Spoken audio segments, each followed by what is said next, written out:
Hello. ഇതിൻ്റെ auto analyst എന്ന് പറയുന്ന പ്രൊജക്റ്റാണ്.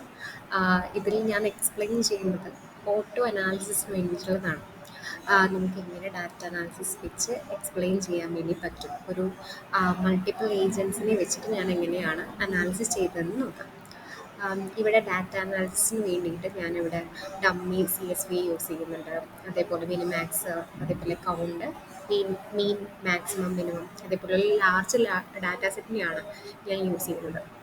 ഓരോ ഓരോ സിനാരിയോ അനുസരിച്ച് അതിലുണ്ടാവുന്ന മാറ്റങ്ങൾ അനുസരിച്ച് അനലൈസ് ചെയ്ത് ഒരു അനലിസ്റ്റിൻ്റെ ജോലി എളുപ്പമാക്കുന്ന രീതിയിൽ നമ്മുടെ അനലിസ്റ്റ് ഫേസ് ചെയ്യുന്ന കാര്യങ്ങളാണ് മെഷീൻ ലേണിംഗ്, ഡാറ്റ അനാലിസിസ്, അതേപോലെ വിഷ്വലൈസേഷൻ എന്ന് പറയുന്ന പാർട്ടുകളൊക്കെ. അപ്പോൾ ഇതിലൂടെ നമുക്ക് ഓട്ടോ അനാലിസിസ് എങ്ങനെ ചെയ്യാം എന്നുള്ളതാണ് ചെയ്യുന്നത്. ഞാനൊരു ഡാറ്റ അനാലിസിസ് സിസ്റ്റത്തിനെ ഞാനിവിടെ ക്രിയേറ്റ് ചെയ്തിട്ടുണ്ട്. അതാണ് എൻ്റെ ഏജൻറ് എന്ന് പറയുന്നത്. ഓക്കെ, അവിടെ ഞാൻ ക്രിയേറ്റ് ചെയ്ത് അതിനുശേഷം ഞാൻ ഈ ഏജൻറ്റിനെ വെച്ചിട്ട് ഞാൻ സമ്മറൈസ് ചെയ്യുന്നു, ഡാറ്റയെ സമ്മറൈസ് ചെയ്യുന്നു. അത് വലിയ ഡാറ്റയാണെങ്കിലും ചെറിയ ഡാറ്റയാണെങ്കിലും എങ്ങനെ സമ്മറൈസ് ചെയ്യാം എന്നുള്ള കാര്യങ്ങളാണ് നോക്കുന്നത്. അതുപോലെ തന്നെ നമുക്ക് ഈ ഏജൻറ്റിനെ വെച്ചിട്ട് ഞാൻ ടെസ്റ്റ് ചെയ്ത് നോക്കുന്നുണ്ട്. ഈ പ്രോഗ്രാമിൻ്റെ ലാസ്റ്റ് ഞാൻ അതിനെ ടെസ്റ്റ് ചെയ്ത് നോക്കിയിട്ടുണ്ട്. ഓക്കെ.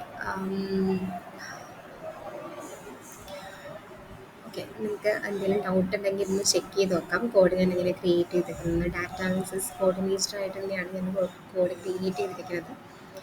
ഇതൊരു ഡാറ്റ അനാലിസിസ് ആപ്പ് പോലെ പ്രവർത്തിപ്പിക്കണം എന്നാണ് എൻ്റെ ആഗ്രഹം. ഓക്കെ, ഞാനിവിടെ ഡെമോ റൺ ചെയ്യിപ്പിച്ചിട്ടുണ്ട്. അപ്പോൾ എനിക്ക് കിട്ടിയ ആൻസേഴ്സ് നിങ്ങൾക്ക് താഴെ കാണാം. ഇവിടെ തൊട്ടാണ് ഞാൻ മെയിനായിട്ട് data analysis and ML visualisation agent style ചെയ്തിരിക്കുന്നത്. ഞാൻ ഫസ്റ്റ് എനിക്ക് വേണ്ട ലൈബ്രറീസ് ഇമ്പോർട്ട് ചെയ്തു. ശേഷം ഞാൻ അതിലേക്ക് കോൺഫിഗ് ചെയ്യുന്നുണ്ട്. ദെൻ ഞാനതിന് sections and service memories collect ചെയ്യുന്നുണ്ട്. ദെൻ ഞാൻ ഈ ടൂളിൻ്റെ ഫങ്ഷൻ ആൻഡ് സ്റ്റൈലിംഗ് ആണ് പിന്നെ ചെയ്തിട്ടുള്ളത്. സമ്മറൈസേഷനും ജനറേറ്റിംഗ് ചെയ്യുന്നതിന് വേണ്ടിയിട്ടുള്ള ലാർജ് ഡാറ്റ സെറ്റിന് അപ്രൂവൽസും കാര്യങ്ങളും ചെയ്യാൻ വേണ്ടിയിട്ടുള്ളതാണത്. അതേപോലെ ML ടൂളിന് ഞാൻ ഒരു സിമ്പിൾ റിഗ്രഷർ വെച്ചിട്ട് ഞാൻ ട്രെയിൻ ചെയ്യിപ്പിക്കുന്നുണ്ട്. അപ്പോൾ R² SME എന്നുള്ളതൊക്കെ നമുക്കൊരു അനലിസ്റ്റിൻ്റെ ടേമുകളാണതൊക്കെ. R², റിഗ്രഷൻ സ്ക്വയർ, അതേപോലെ റെസിഡ്യൂവൽ സ്ക്വയേഴ്സ്, പ്രഡിക്ഷൻസ്, അങ്ങനെയുള്ള കാര്യങ്ങളൊക്കെ ചെയ്യുന്നുണ്ട്. മെട്രിക്സ് മോഡലിംഗ് ചെയ്യുന്നുണ്ട്. കൂട്ടത്തിൽ വിഷ്വലൈസേഷൻ ടൂള് ഞാനിവിടെ ഇൻക്ലൂഡ് ചെയ്തിട്ടുണ്ട്. വിഷ്വലൈസേഷൻ എന്ന് പറയുന്ന മേജറായിട്ടുള്ള പാർട്ടാണ് അനാലിസിസിൻ്റെ, അത് ഇൻക്ലൂഡ് ചെയ്തിട്ടുണ്ട്.